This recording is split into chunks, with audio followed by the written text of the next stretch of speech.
Well, I'm back. Oh yeah, that's right. I've been back for a long time. This is my first my first opportunity to get back with Bradford Ferguson, and we are going to talk about, I don't know what else is there. The number one story of the week theoretically is Nvidia. Tesla?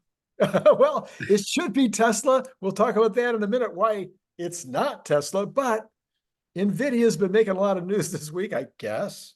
And Hmm. some of it's involved Tesla. So let's start though with, you've been a buyer, I think, and a proponent of Nvidia for a long time. And Hmm. I think you got it right. So congratulations. But now what? Yeah, so just rewinding a little bit, last March of 2023, people were talking about how NVIDIA's PE was so high. And it was high because their earnings were low. They had gotten Osborne, so specs of their new chipset, both on the gaming side and on the AI data center side, had leaked, and people stopped buying their stuff. And that caused a big decline in profits. NVIDIA had to pay a big penalty to their suppliers Wow. to pay for the supply that wasn't used. And so people didn't really see it coming, the whole AI data center thing. But I was out there pounding the table saying, hey, their profit's going to rebound. They got Osborne. And then even when it started in May, and they said they would do 7 billion in revenue, and they did, I think, 11 or something like that. Um, People were still skeptical and saying it was hype and all that.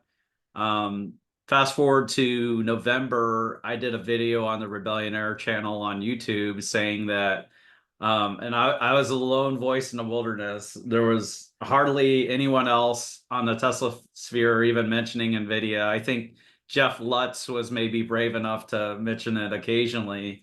Um, but I was talking about $60 billion in earnings for 2024. I thought I was crazy say that.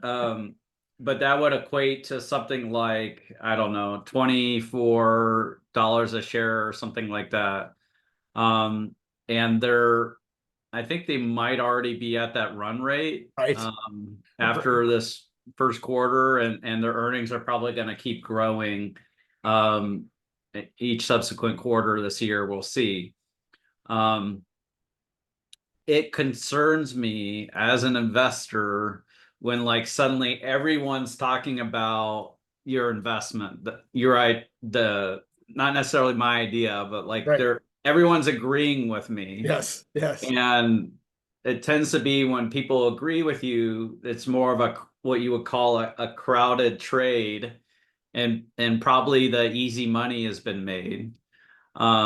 It just seems like everyone's suddenly talking about Nvidia, and rightly so, that the earnings are huge, the revenues are huge. Tesla's buying more than ever. There's a rumor that they're buying, I don't know, something like, is it 100,000 of them, or they're buying a bunch of them this year. So beyond what they installed in March, they got a bunch more coming that is effectively going to triple their compute. Um, so Tesla's ordering from them. Meta is still gung ho on ordering from them. Microsoft and OpenAI are ordering a ton, and even though Amazon and Google don't want to order from NVIDIA, they They too have. have to order from them. It's like all roads go through NVIDIA. And Um, they said that only 40% roughly of their gross revenues are coming from that kind of group. okay. And that they Mm. expect that their number one source of revenue is going to be automotive long term. I don't know, long term, medium term. In other words, Yeah. in the future, they're expecting automotive to be their number one source of revenue. It's possible. So you effectively, to have autonomy, you need an inference computer in every car. And I think Tesla's inference computer is roughly $1,000 a car or something like that. It might be less. Um, but if you multiply that by 20 million cars or maybe 100 million cars, and these cars tend to they tend to rack up a lot of miles each year. So then they need to be replaced, once every 5 years. I see the potential there for um, pretty big automotive business on the inference side, where right now Nvidia is making their hay on the training side. Right. So the open AIs of the world are training these huge models. Tesla's, throwing a bunch of video at these, training big models, doing the end-to-end AI thing. Then they're using NVIDIA and others to do the inference on those models. But the generally, I think the need or the amount of the amount of compute is far less on the inference side compared to training. Sure. Sure. So yeah, it'll be interesting to see how it evolved. And let's talk a little bit maybe about what Jensen said. Well, let me back up just 1 minute, Okay. though. I think you've got a price target, though, for Nvidia. Yeah. So um, whenever I make an investment, I tend to make a shorter term price target if certain hurdles are met in the business. It's not really like a 1 year thing. It's like, okay, if this comes to fruition, this is what it should be worth, that kind of thing. And so I have a price target for like about 3.5 years out. So the end Okay. of 2027, I think it could effectively double to $2,000 a share. It's not financial advice. It's Advice, just yes, right. where Just I a think price things could target. go. And in my mind, what that scenario is like effectively um, the AI, the accelerated compute that NVIDIA offers, just takes a far greater share of the whole data center market, where still today it's heavily dominated by CPU type compute, the Right. compute that's not as efficient at all the parallel and accelerated compute that NVIDIA and others are efficient at. Right. Um, so that's a scenario that we think is deserving of a $2,000 price target. But if you think about it, yeah, it sounds exciting, but like it's only a doubling. It's only a doubling. Yeah, Yeah. and it does meet like a a, a threshold for investment. Some people want to double twice as fast as they think the overall market would.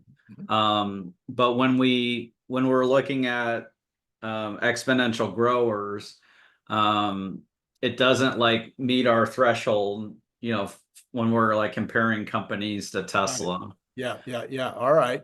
So Jensen has said a few things. One of the things that I paid attention to was he says that Tesla is utilizing some of NVIDIA's stack, not just Mm, their chips. So they are going beyond just the chips in order to do the large language. Well, it's not language, but the similar to large language model learning. But they're actually mm. using some of NVIDIA's. I'm not an expert enough to be able to call it what it's probably supposed to be called, but some of their their programming, some of their next layer.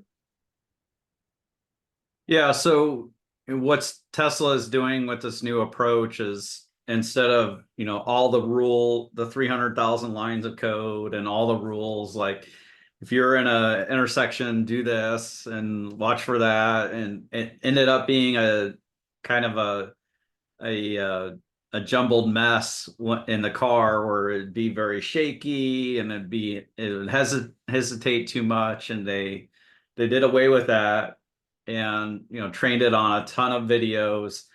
And essentially the problem they gave it was, okay, it in this scenario, how should the accelerator be pressed? What angle should the steering wheel be at? what is the what would the accelerometer be saying? And so they're taking this large language model type of prediction where what a large language model does is predict the next word in a sequence. Um, so they're doing that. It's possible that's what they mean. Mhm. Maybe they're also just talking about doing some things in simulation where you might not have videos from the fleet for everything, but you could simulate certain situations and have the car make the perfect move in that situation. You could even make the car behave in a superhuman way in simulation, and then you could take that video and train the fleet with it. Yeah, yeah. So that's possible. That's part of what they're doing with Nvidia. But Tesla did say maybe a year ago that um, they were doing some clever stuff with simulation, and like they would add things that don't even exist yet in the simulation, like the Cybertruck, Yeah, so yeah. that when it saw a Cybertruck, it would know what it is. Or have they would look at an intersection and they could do it in the sun and the shade and the rain, the snow, etc. Right, right. With the same intersection. Um, so these are some things they could do with simulation. So then I came out this morning with a video that did okay. I thought I was going to blow everybody's socks off. The stock market went down, and I'm thinking, no, the stock market should be going up because Jensen, of anybody in the world, should absolutely have the knowledge of who's ahead on automated driving. And he made a Mhm. very clear statement: Tesla is ahead on automated driving. Then he went one step further and he said, the, the biggest endorsement I can possibly think of, he says, hey, Gary Black. No, he didn't quite say that. No, he didn't say, hey, Gary Black, but he said all cars will have automated driving someday. And Mhm. that was in the context of Tesla being ahead, which Mhm. almost sounds like he's saying, you other automotive companies better start talking to Tesla about licensing. I mean, it's just like, I don't know how you get a better headline than that. And yet there was no headline. Yahoo finally picked it up late today, but this morning, zero headlines. And it wasn't until late in the day. And Yahoo is the only headline I've seen so far. Isn't that a big deal? Did I miss something? Am I just a big fanboy and I don't get it? I think it's a really big deal. It's an admission by Nvidia. They've been touting their whole system of like trying to figure out autonomy using simulation and some other things. Um, and for them to say Tesla's, far ahead and the unparalleled leader is a big admission and a big endorsement. I agree. And I think Tesla has gone about things the right way. Um, they kind of had to figure out the scope of the problem and get all the right data and have it be curated. So then they could feed it 1.5 million clips to have the car do the right thing. Um, but until they got there, they had to like make all these rules and tell the car how to think about the road and all that, the whole language of lanes and other things. Whereas the new approach, once they had the great curated data, it just works far better. It's a huge leap ahead. And I think Tesla is taking a similar approach with Optimus. There's a head of AI at NVIDIA named Jim Fan, a very smart guy, and they want to do training and simulation for robots and all that, but um, and they said, well, we shouldn't do where you kind of control the robot. Like that's not it doesn't scale. And it's true, it doesn't scale. Like basically teaching the robot a million different tasks Right. is an expensive way to go about it. But maybe you teach it 10,000 tasks or 100,000 tasks, and then you have the data to train it to do a million Right. tasks. Right. Um, so I think that's the path that Tesla is going to take with Optimus, and I suspect it'll work because Tesla took a totally different path with autonomy, and Nvidia has been thinking on and working on this problem for a long time.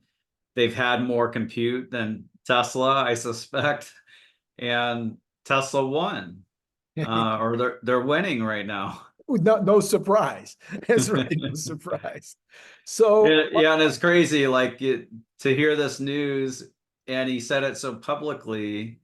Um, yeah, But then the Tesla stocks down today is just so bizarre. I mean, to me, somehow in my head, I see that as being like, okay, Tesla says they're going to do their thing on 8/8.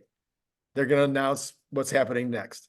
There's all these other hints that are going on about what's happening. There's all these people driving the car and talking about how great it is, or are not driving the car, if you will, in terms of Mhm.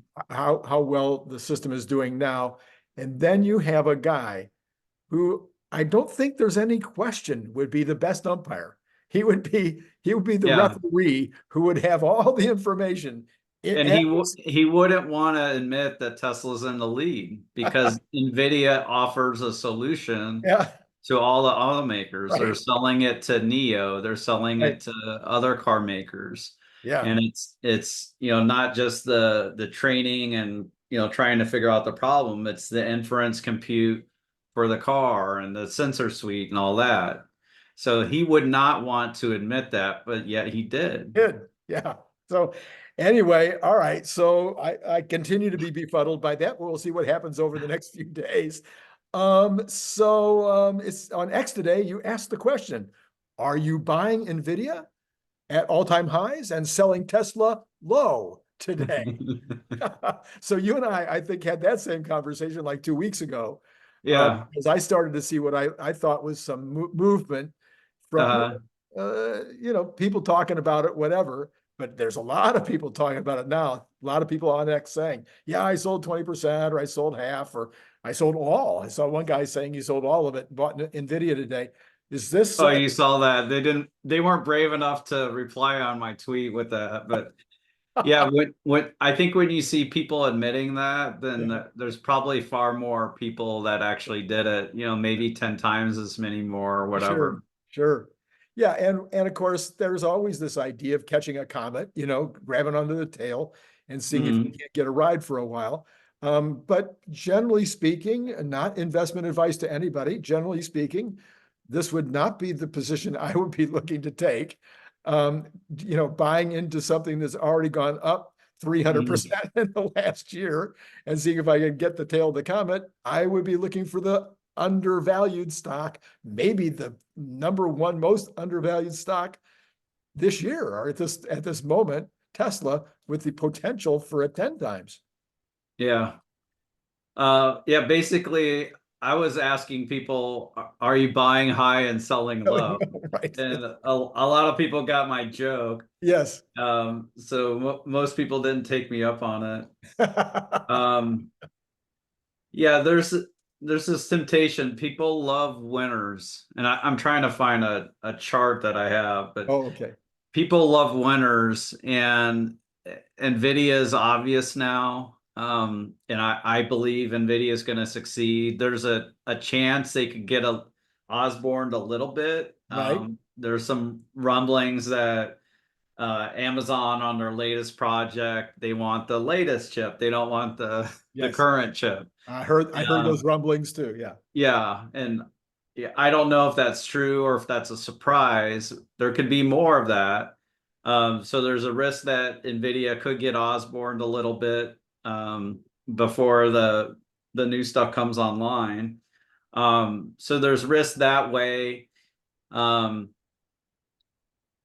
yeah, I just think in general, you want to buy things. This is just my opinion. you want to buy things that are misunderstood, underappreciated.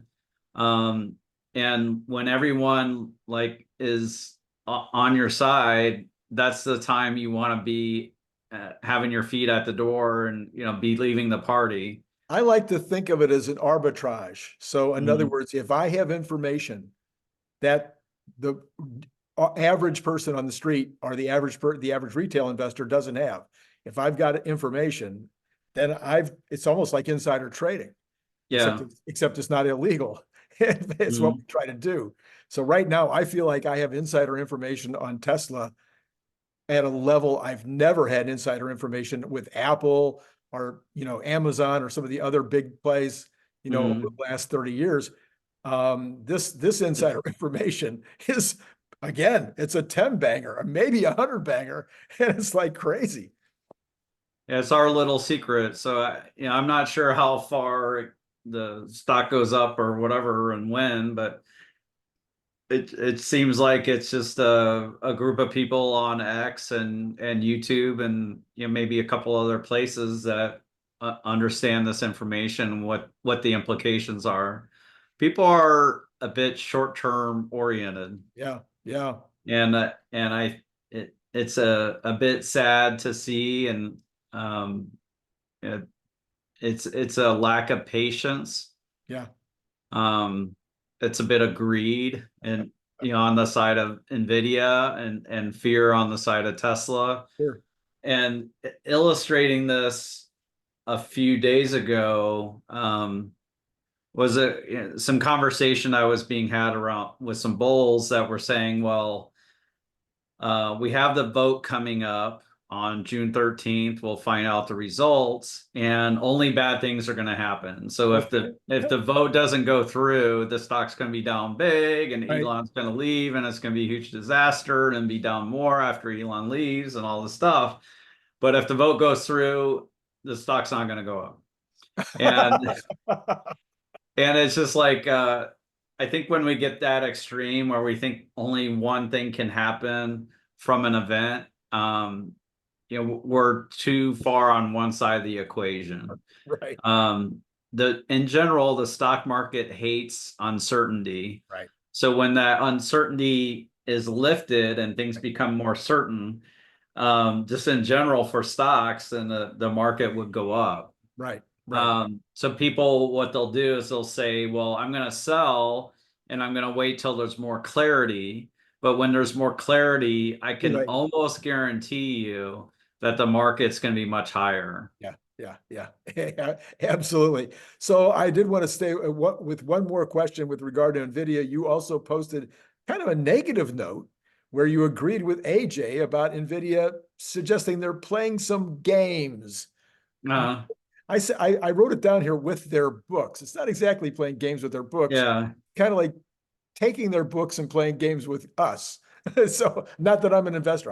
yeah. I am not an investor in NVIDIA, just to make that clear. So yeah, what AJ was saying, and his handle on Twitter is Alojo, ALOJOH. Um, he was saying that Nvidia sandbags on their numbers each quarter. So when they have a quarterly profits announcement and are talking about the next quarter, that they tend to be on the low side for each of the things they're saying. And so what AJ was able to do was to look at each item that they project and to use that to kind of figure out, okay, based off of what they're saying, if the recent pattern holds, then where are they going to report? Because they're saying revenue is going to be, I don't know, what, 24 billion next quarter. I don't know. So like it's probably going to be higher than that because each quarter they beat pretty By a lot. handily. And so basically what AJ is saying is they're sandbagging. We know they're sandbagging. It's going to be better than they're saying, and we should keep that in mind as investors. Got it. Okay. And I think that's partly why I think it's going to grow more in the market over the next 3.5 years if all goes well. Right. All right. Because they're going to do better than what they're saying it's going to. Patience. So the market In sold, my opinion, in not your opinion, not investment advice. So the for market, entertainment purposes only. so the market sold off pretty big today, 600 down on the Dow. And then especially if you take out the Nvidia gain from the NASDAQ, I mean, the NASDAQ was down also big. I've been looking around. I think there's going to be a 10 to 20% sell off. I think we're way out past where we should be right now on the market. We haven't had that correction. If it wasn't for the job numbers, I would be 100% thinking we're either already in a recession or will be in a recession shortly. Clearly, home building, durables, manufacturing are already in recession, have been in recession for months and months and months. Trucking too. Do you have any thoughts on the direction of the economy, the market? Do you think we're going to see a recession? Do you think that we're going to get that 10% or 20% correction before we can go higher? And there's some other signs of weakness. Meyer Thacker covers this pretty well on X. Yep. His handle is Fresh Jiva, so Fresh Jiva, and so he's been nervous about a recession for a while. I had him on for a video on the Rebellionaire channel, and he's seeing Discover Card, the delinquencies, and Yep. people paying their Discover Card on time has gone up quite a bit, and it's not quite at great financial crisis levels, but it's kind of like getting into the territory preceding that. Yeah.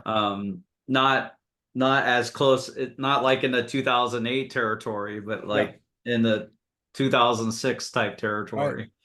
Right. There's also weakness with auto loans. So subprime auto loans have been getting weaker. Delinquencies have been going up on that. Prices have been going up. And generally wages haven't gone up as much as prices and as much as home values. It's become increasingly more unaffordable Right. to live in America and afford a certain lifestyle. And the stress is starting to show. So I've seen So I share the concerns I've for seen sure. I've seen 4 or 5 articles in the last 2 days that are sort of pointing towards a very bifurcated America right now. And the latest one was Frontier Airlines, their CEO reporting. He says, look, we're going to have a great summer. It's going to be record breaking. But he says 90% of the people that fly our airline are in the upper 50% of income. Okay. That group of folks, they're fine. They've made money in Mhm. the stock market. Their pensions have gone up. Their housing values have gone up. They own a house. They're paying off their mortgages, and they've got money in the bank, and probably not too worried about losing their job. At the other end of the under 50% group, they're Mhm. sitting here going, hey, I can't afford to go to McDonald's. I'm not going to be able to buy that refrigerator that I really need to replace. And no, I'm not going to travel this summer. I can't even afford to drive to Yosemite. Mhm. So I'm seeing that's like Lowe's talked about it. Home Depot talked about it. We've got a bunch of people talking about these kind of two economies right now. Yeah. I did a little experiment on Uber and Lyft, and admittedly, the crowd I was catering to probably led to this, but I would, I was doing it during the day, and it wasn't like in an area that's super touristy or anything, so it wasn't like downtown Indianapolis. Yeah. And what I found was that most people riding Lyft did not have a vehicle. Um, Less than 50% were dealing with like some kind of repairs on their car. Mm. They didn't have consistent access to a vehicle, and they were using Lyft for their commute, but also for maybe getting their kids to school, Wow. that type of thing. And so like people are finding cars to be more Yeah. unaffordable. We all know Legacy Auto, they stopped making the smaller cars in the Yeah. US. They went to the bigger and bigger SUVs. So, I see that. It also taught me a lot about, where I think the initial robotaxi market will be is these people who um, can't afford a vehicle and are using rideshare anyways, and would love to pay like $1.50 a mile rather than $2 a mile. Yeah. I wouldn't have driven in New York City last week anyway. I never do, but we used Uber the entire time we were in New York City. And it was, it makes such sense, even if you can't afford it, if you can afford to rent a car or whatever, but it makes so much sense because you're not paying to house your vehicle in the hotel overnight, Yeah. $40 or $50 a night to house your vehicle. Then when you drive to the destination, you're not paying for parking. I mean, there was a huge advantage to using Uber, certainly in New York City. I think that would be true in Indianapolis or Los Angeles or anything. Yeah. Yeah. In downtown areas, the parking equation comes into it as well, as Yeah. far as people using rideshare. And that was something I hadn't considered, before I, shared some of my anecdotes, and people shared, their ideas with me. All right. You have been teasing for a couple of days now. You've been teasing that you have another huge reveal coming Hmm. on a company that you were very, very big on. You say that while Tesla, this is what you said today on X, while Tesla, Nvidia, and Lilly are very consequential, Matt and I are making our most important investment yet for multiple different reasons. It's got multi-bagger potential, enormous impact to humanity paired with Hmm. sky high risk. That's Yeah. a good tease. I would have liked to have written that. That's a really good tease. Uh, And then you finally say, yet it all makes sense. Well, 6 months or so ago, you revealed another such company. I can't remember the name of it, but I do mm, recall that their business was that they could put in new electrical capacity for large installations without having to wait for the transformers and the permits and everything else that's going on. So I got two questions for you today. Number one, how did that one turn out? Remind us of the name of it. How did it turn out? How is it turning out? How does it look? But also, are you going to reveal the name of this other company on my show? yeah. So the other one was Bloom Energy. Bloom Energy. We Okay. we did a video on that, and their sales haven't been what we thought they would be. Okay. But the share price is hanging in there. Okay.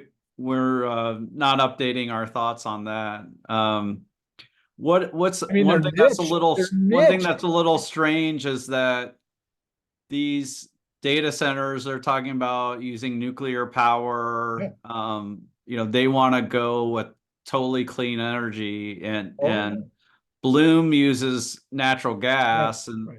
they don't burn it so that it doesn't create the particulate matter, Hmm. or that kind of pollution, but it does do the CO2. So we're a little befuddled on the lack of sales that are coming from Bloom. We thought they would be growing faster with the whole inflection in data centers. Well, and the desperation might get to be greater. Excuse me. The desperation might get to be more so in the next 2 years Yeah, than it is today. yeah. Okay, so that one's doing okay, but sales Mm. not what you hoped, but the stock's holding in there. I think it's a great niche. I don't I certainly haven't invested in it, but I did think that it was a great niche. Okay, so talk to me about this other company. Are you ready to tell the world or We're not ready to reveal it yet, but and the reason why I tease is multifold. I want people to have their antenna to turn their antenna on and be ready for when we do share it. uh-huh. So kind of be following and ready for it. I also tease to hold myself accountable. So like eventually I we do reveal it. Um, so that's a bit why we tease. I know some people don't like it. But we're really excited about the company. I'm trying to think about what I could share. Yeah, what you can and It's can't share. it solves a major problem, but it's very early in the company's life. Mm. Um, there are a fair number of catalysts that are coming up in the short term for it. Um, and it's not like just like some small niche, and it should have a big impact on humanity and just like our quality of life. Are they already a public company, or is this a private investment? It's already public, Okay. yeah, Okay. but it's more like a venture type investment. It's still like kind of early, so That's why you're it's big almost risk. like they're in a C round or a D round where they are kind of in a way raising money a third or fourth time. But it seems to be legit. The stories corroborated. We've run the idea by industry experts, and yeah, I thought people would call us crazy or something like that, but it seems to check out. So we're figuring out how we're gonna communicate it, make it understandable. Of course, you should announce it initially on my show. You know, Maybe we could do a commiserate, same week, that kind of thing. But it's we're really excited about it, and I'm not promising, but I think this company is so important that um like I'm gonna try to help them raise money, oh, uh, okay. like any way I can, Oh, all right. but um, be transparent about it, that kind of Sure, thing. sure, sure. So I'm going to do a little rant here. I think you're going to appreciate my rant Okay. because you kind of talked about it 2 or 3 or 6 weeks ago, and you definitely talked about it yesterday as it became much more public. I know your politics. You know my politics. Everybody knows our politics. I can't understand how the global warming folks are not making sure that every government agency, every police department, every highway patrol, Mm, every every every post office or anything like a post office where the government controls the purse, where it's a purchasing agent that is controlled by I'm sorry, did I say liberal? Is controlled by someone who believes that global warming is going to destroy the world, and yet they're not buying Teslas. They're not even buying EVs. In fact, I want to do, you're the guy that could do this. We need to find out among Congress people and senators and state senators and state Congress people who believe in global warming, how many mm. of them and their aides have EVs as their personal transportation as opposed to ICE cars? Yeah, and part of what you're referencing is there's a police department here in Indiana that I took my Cybertruck down to. I think it's like maybe 6 weeks ago or so, and they were an early adopter of Model 3s. And what I shared back then was that each of these patrol vehicles saves the department $6,000 a year. Six, Uh, just in fuel cost, 6,000? 6,000. And I think it's um I think it may be like $1,000 in maintenance. I'm not sure. Yeah, So when you add it all together, that's 72,000. And then what happened this last week is the local news carried the story, but then what the chief of police shared was that they were using that savings to have 2 additional officers. So I think they had 10 before, and now they have 12. And so they were using that savings to help public safety right, and to create more economics in their neighborhood. So they, 2 more people on the salary at no additional cost to taxpayers. right. Um, so it seems like a no-brainer that And more of these they would even, departments.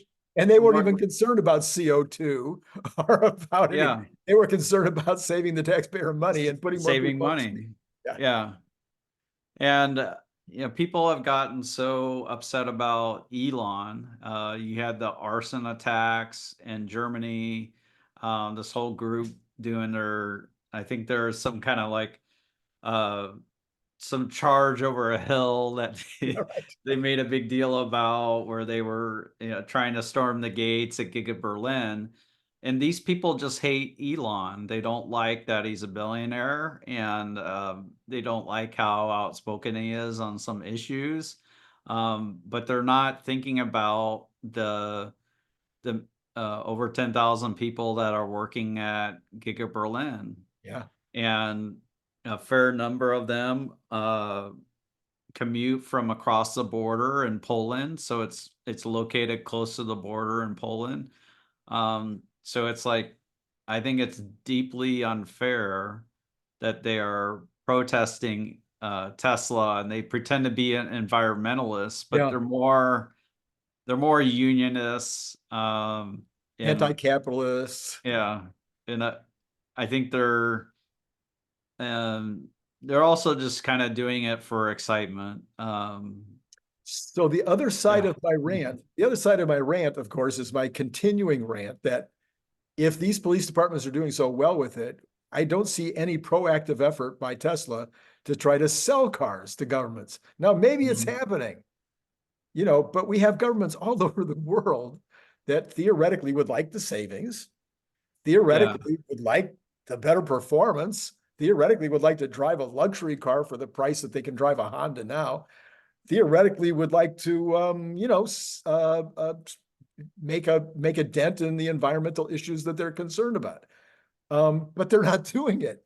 And I don't see where Tesla, if they are, I would sure love for them to introduce us to the sales team that is going out and talking to the police department in Gary, Indiana, and talking to them about what just happened in Indianapolis.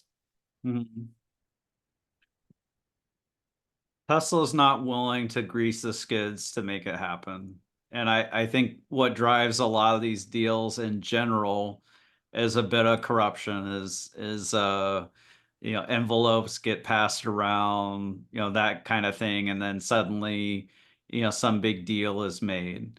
Call me a skeptic, but this happens in the US a lot. It's not just other countries or Asia or wherever that there's corruption. And I think generally the government is not interested in saving money. So it's whoever is willing to um, encourage them to buy from a specific company. And I think a great example of this is Workhorse, the whole U.S. Postal Service EV Yeah, disaster. yeah, that was a disaster. And I think the company's name is Oshkosh, and they make the Hummer or the some kind of military transport, but they've never made an EV, and their tasks.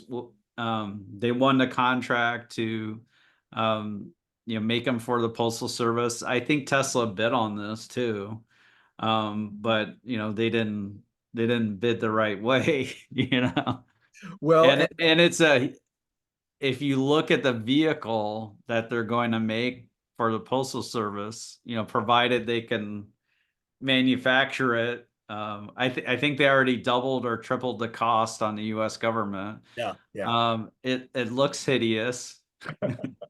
It's like this.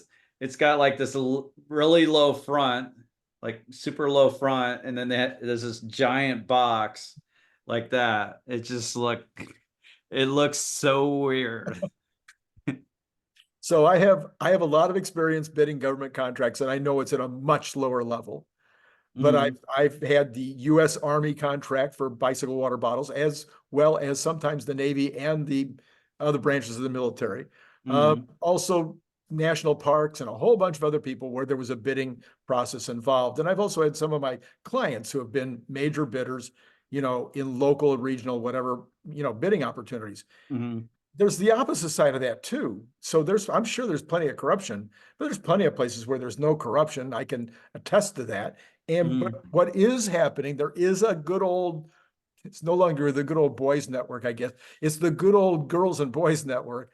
But there's, relationships and friendships and Yeah. reps that have those relationships. And so it's a matter of finding the right person to carry your water into that particular, opportunity. And then Mhm. we rewrote specs. So it wasn't just we didn't have to pay for it. We just showed them that the water bottle that we had was way better than what they were using. They rewrote the specs in order to incorporate the advantages that our bottle had. And if the other companies could do that same spec, they could bid, you know. Mhm. But I think Tesla's missing out. If they don't have somebody that's in charge of trying to build a national network to go out and talk to all these places where there's a bid opportunity, they're missing, to me, I think they're missing the boat. But and I'm not offering my services. I'm too old. Well, they do have a commercial sales unit that I think would be involved in this. I know Unplugged Performance, they do like some of Right.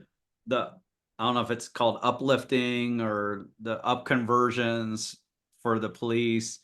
Um, so I think there's some of this going on. I think it needs to be efficient if Tesla employs an answer. And you've been gone for a while, so I do want to talk about supercharger Oh, team okay. Oh, please, please, because please. I know people were up. There were people who were just very uncomfortable about it, and some people were still upset about it. Yet, Elon fired the whole Yes, I know. supercharger team, and what everyone forgot was that when Elon took over Twitter, he fired 80% of the employees, and the media said that he was killing Twitter and Twitter would be dead in a year.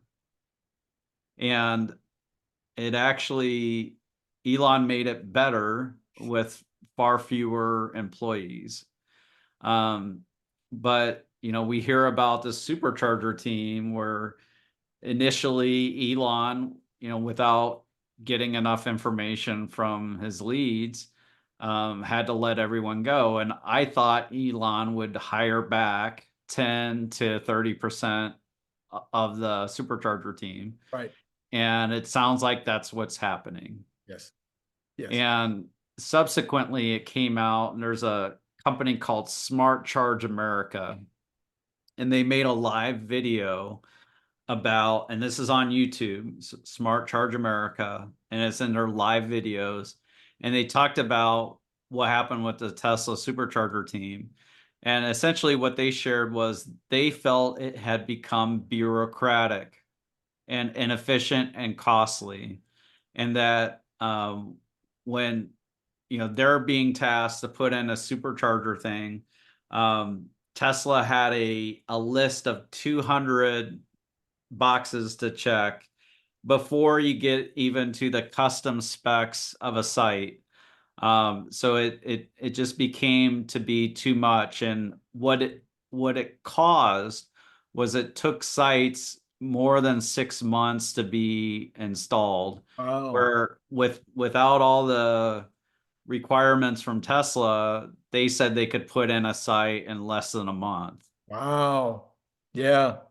So I don't know what Elon's full decision was, but it sounded like they had become a bit bloated. It's easy. It's easy to have happen. Yeah. I I did it. It happened in my company. I had an outside consultant come in and he says, "Do you believe? Do you really like luxury?"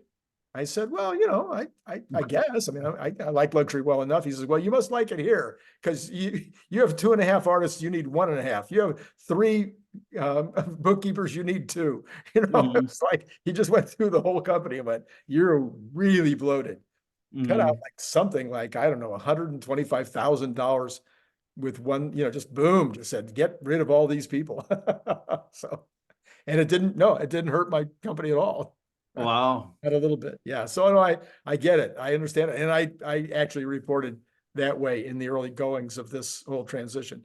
So And I think you have with to go in this and clean house. Yeah. with the Tesla shareholder vote coming up, Yeah. I just want to reemphasize that I think we need someone like Elon to keep Tesla efficient and lean and entrepreneurial. Um, it just like Apple had Steve Jobs, you know, people didn't always like him. Like there was talk you didn't want to be in an elevator with him because you could be fired before you get out of the elevator with him. So it's like we need someone like Elon, and if we try and get rid of him, probably the replacement is not going to be the same style No, of person, unlikely. and Very unlikely. that's what you need. Luckily, Nvidia has something similar to that in Jensen. Nvidia is constantly practicing creative destruction. They're um, I forget what you call it, but basically they're obsoleting their own product over Yes. time. Yes. That's important to them, and Yes. that's what you want with a leader. And it's not comfortable. You feel bad for the people, right? But And they all you have degrees. They all have degrees from Tesla University.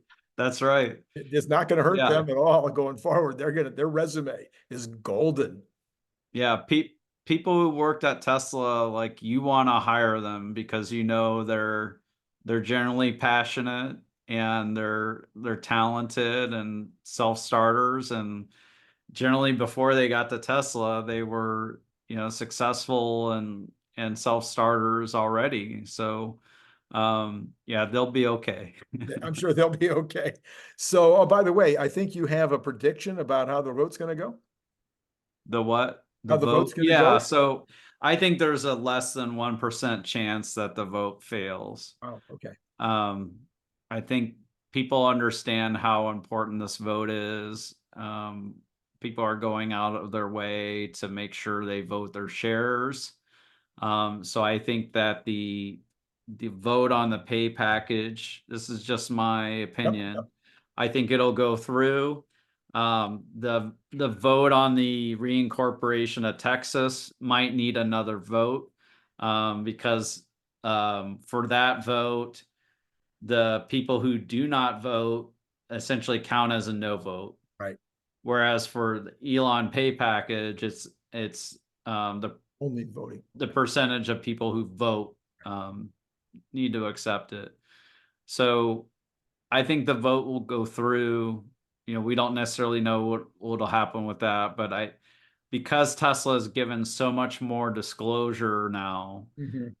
basically that was the number one issue that the judge had is, oh, they didn't disclose all the stuff that they felt they needed to disclose. I disagree, but Yes. um, that but they disclosed that for this vote. They made the proxy one of the longest proxies in history. I think it's 447 pages to start, and Tesla keeps adding more pages to it. All right, let's take a look at where the market is. We have got Tesla bouncing back in the after hours by 85 cents. So sitting at 174.59. So that bodes well for the morning. Maybe we'll grab back a little bit of the losses from today. It ended up only down 637. Oh no, only 637. That was pretty much the worst for the day. So it was pretty much at the bottom of where it had been all day long. I think that had a lot to do maybe with that housing number that came out, though, because the entire market collapsed after the housing number came out, showing a 7% drop in new home sales.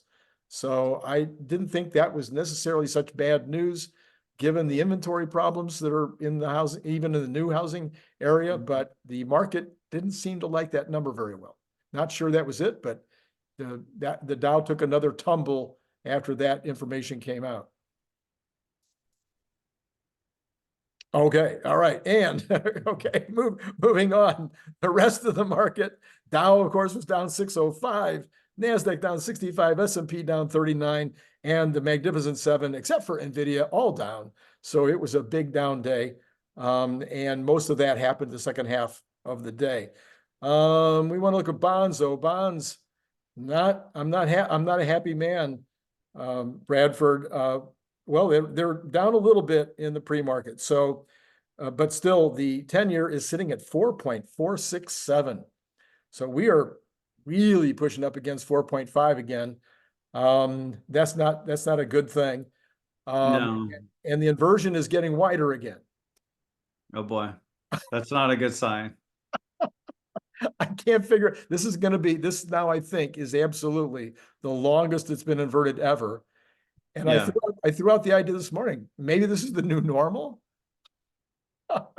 Are you always going to be able to get higher interest on a short-term note than you are on a long-term one?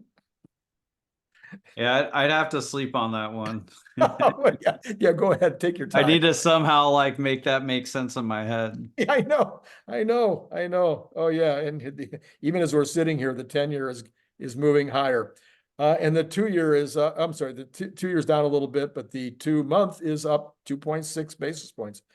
Oil market. We have got oil. Hey Randy, Yes, the Dow futures are up 0.01%, which is 0.01. basically what? Huh? Unched. Unched. Unched, yes, it's definitely unch. Yeah, Unched. definitely unch. So oil down 10 cents in the pre-market, both Brent and Texas Intermediate. Oil has been dropping pretty steadily since about 4 weeks ago. It started dropping. Just too much supply, tons and tons of supply. But interestingly, at the same time, natural gas has gone nuts. It has gone, even after being down the last couple of days, it's up from like 157 to 263. How come you didn't recommend Wow. that? How come you didn't recommend that 2 months ago? Come on now. Wow. That's that's That's a crazy run up. yeah. So And anyway, didn't Biden ban some exports? So you would think that prices in the US would come down? I think it's, Or he just banned incremental exports of yeah, natural I'm not gas? sure how all that worked out. What turned out though was a fairly moderate summer. So lots and lots of supply. So it plummeted. Hmm. And then a bunch of people turned off their production. So Hmm. major companies turned off their production. It took me days and days and days to find that information because nobody was talking about it. I was like, this is one of the biggest run-ups I've ever seen in such a short time. And there's no headline on it. And finally there was a headline. Well, what comes to mind for me is Ukraine has been bombing a lot of the Russian Right. refineries. Right. That might be impacting the global market for natural gas. What have you found as a possible Like I explanation? say, we had a big drop in the price, and then some of the manufacturers, some of the people that make natural gas turned it off. They just said, we can't make money at these numbers. Okay. Turned it off. And then exports did increase. So Okay. that's what the article said. I don't know. What do I know? I'm just going off the article, but at least it was some information. I couldn't find anything. The supply is lower in the The supply US. is now lower and the prices Mhm. just rocketed. Mhm. So Okay. probably we're seeing the profit taking now. Things will probably, my guess would be it'll start to come back to something like normal. Um, Gold on the Copper's like been super strong. yes now, but it's also come off of its highs. So it's now Hmm. down to 476, where it was over $5. It was like $5.11. Hmm. But I believe this one the opposite. I don't think this one's done running. I think this one, because the copper needs are so huge for the same things you're talking about, for transformers, for more wires, for the infrastructure, for more EVs yeah, BEVs, for more the whole thing. There's in going to homes, yeah. in homes everywhere, a lot of copper, not enough copper. I did do the deep dive on that. No, there's not enough copper. And so I see this. I'm not investment advice, but for those who are willing to take the dive into commodities, copper might be the one. Gold has fallen off its major highs. So it was at all-time highs, and now it's dropped 100, sitting at 233 right now. So it was up at 2004 35 or 440, something in that area. So it's dropped $100 off of that number. Silver also has come down a little bit. Profit taking. Are all these people putting their money into Nvidia? Yeah, I wonder. Everybody's taking their money out of whatever their winnings. They're taking their winnings and putting it into Nvidia. Dollar has been The chart I was looking for earlier, oh, basically it it it contrasted the returns over the last, I don't know, 7 or so quarters of the Magnificent Six. So or six. Okay. the Magnificent Seven minus Tesla. Yes. Yes. So Microsoft, Right. Apple, Amazon, Google, Meta, and I think there's one other I'm Nvidia. forgetting. Nvidia, there we go. And the returns cumulatively have been over 100%. But then when you look at the S&P 494, Right. so the S&P 500 minus the Magnificent Six, cumulatively is less than 20% return. Over 3 years? No, over 18, Over like 7 or 8 7 or 8 quarters. quarters. Okay. And so I think we're seeing a bit of FOMO, people plowing into Nvidia, rightly so, but like Yeah. it's a frustration, it's an impatience that's happening in my opinion. Yeah. Okay, then we've got the Bitcoin down another 1,700 today. It has been this. It's been this. It's been, I mean, all over the place. So, jumping up to 71, now back down to 68, basically. I only report this. I don't ever make any suggestion one way or the other because I don't know what I'm talking about. So, any thoughts on Bitcoin from you? Yeah, it's the biggest believers in Bitcoin don't use it for transactions. Right. Nobody So does. until that changes, it's hard for me to understand it. Okay, on the equities, your Dow Industrials are now no longer unch. They're up a whole 0.04%. There you go. And the S&P up 0.11, 0.12 now, even as I'm looking at it.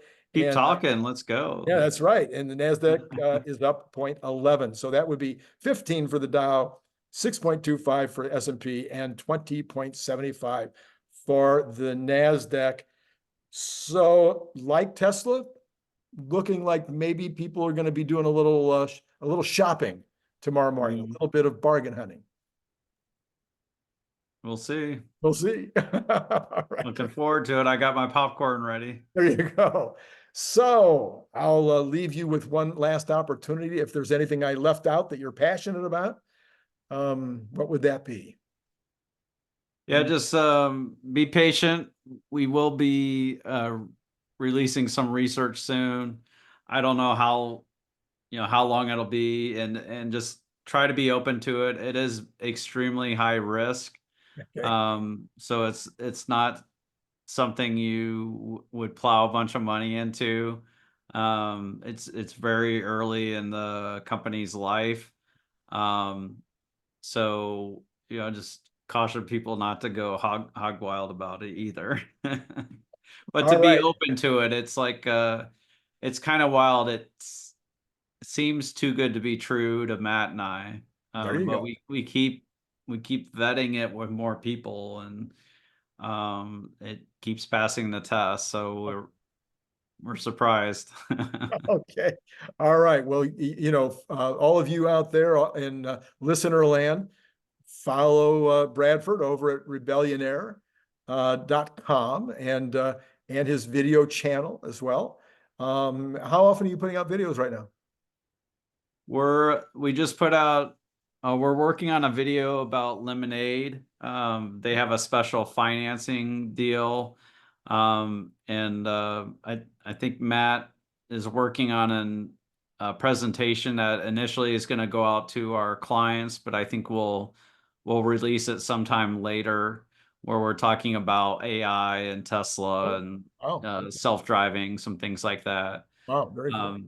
And we'll have that chart that shows the Magnificent Six versus the S&P 494. Okay, all right, good. All right, thank you, Bradford, for, as always, for coming on and helping me do this. And to all of you folks out there, it has been great talking to you.